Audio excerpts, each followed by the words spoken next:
Selfie Museum in Mondawmin. If anyone's ever been there in the middle of the pandemic, I had a dream and I said I was going to do it. So I opened up that business with the idea in mind.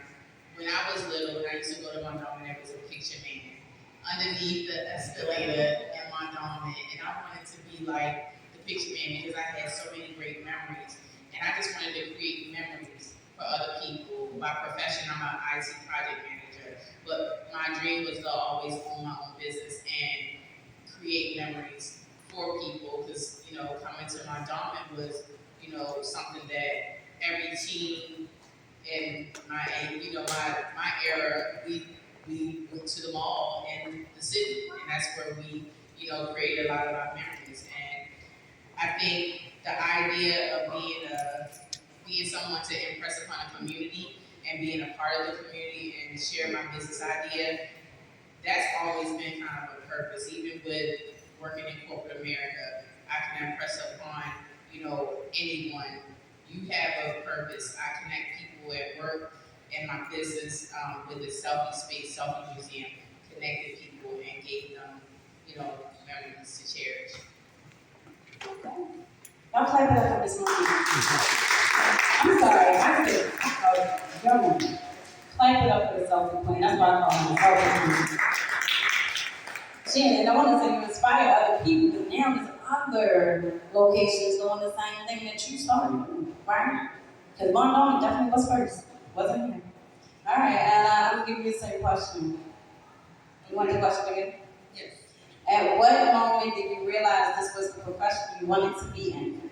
Okay, I can think about, first of all, I'm from Virginia Beach, and Virginia Beach was too slow for me. I was always in fashion. I took fashion in fashion design in high school and in college, and then I moved up here. So when I started working as a corporate professional downtown, I used to just dress and get compliments like every day. I was like, gosh, if I could get paid for how many compliments I get on my outfits.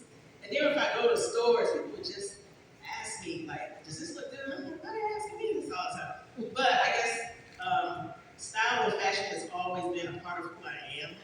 My mother was a nice dresser, and she used to dress us in school. And I accidentally got best dressed in 6th grade. And, I got bullied for it too. Because it wasn't my fault, it was my mother, and she used to lay out our clothes, and I started noticing how she would coordinate our clothes, and my sister and I, so it was 2 of us, and she just had us looking good going to school. And then it wasn't about branding, it was just the way she put the outfits together. I also watched my mother put herself together in the mornings. I just took note, and I don't know, it's just a natural thing for me. So I think to tell anyone that's an entrepreneur, whatever is your calling, you do it naturally. It just comes naturally. So you don't even have to try hard. But I didn't even I knew about fashion design, and I knew about being a merchandiser in the stores. So when I came to DC, I started trying to get in the in crowd, right? So I was at Howard University hanging out with my sister and trying to find the cliques. And I got tired of that because I was like, these bougie people, I'm trying to get next to whoever is doing what. And I thought, you know what? I'm gonna be the one. They gonna look for me. So I started designing my own clothes. I had a feathered jean line called Avon Artistry, and I started just rocking my own stuff. I started signing up to do fashion shows, and the next thing you know, I was just rolling, back to back every weekend, just doing shows, doing photo shoots. And I did videos. I did some stuff on set for videos, backstage, at fashion shows. I was just doing everything. So I would just say, just getting out there, putting myself out there made me know that this is my calling, this is what I want to do. It's not about who puts you on, it's not about getting in a clique, it's about believing in yourself.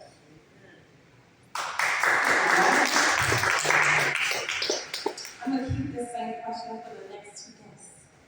You need a question again? No. Yeah, y'all want to get a different one. Right.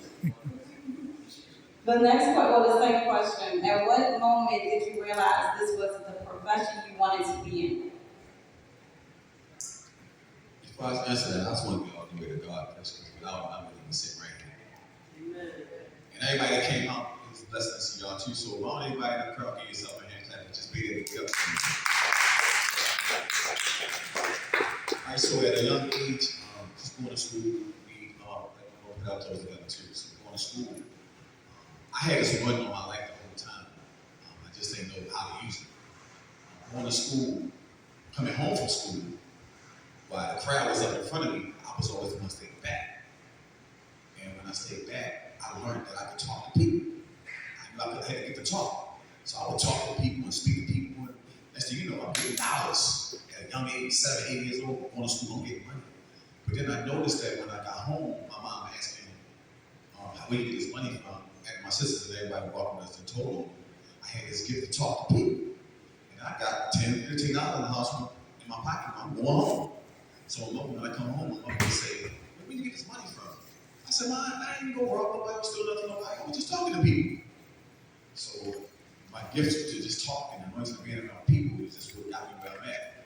Then I elevated, I wanted to go and start selling drugs, and I learned how to talk to people with that. Like, we can have a brick right here, and you can be doing what we're doing, I can keep half of it, and I got half, twisted colors.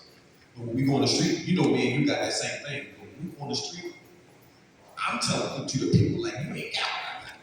And then I was so good, I would make the people come back and say that Christmas is better.